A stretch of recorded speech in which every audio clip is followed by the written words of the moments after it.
You ask Tiger to calculate. This deals with linear inequalities with one unknown. The final result is v smaller than 6. Let's solve it step by step. Group all constants on the right side of the inequality. Subtract 5 from both sides.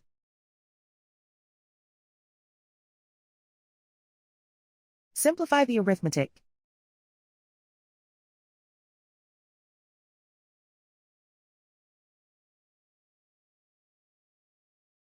Isolate the v.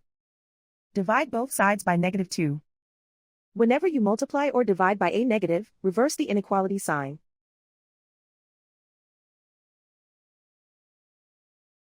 Cancel out the negatives.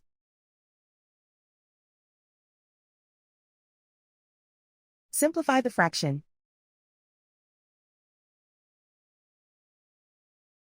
Cancel out the negatives.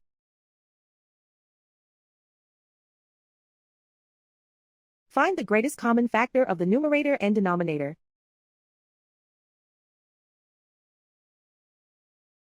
Factor out and cancel the greatest common factor.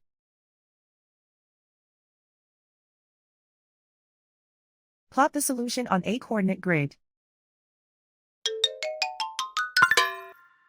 And so the final result is v smaller than 6.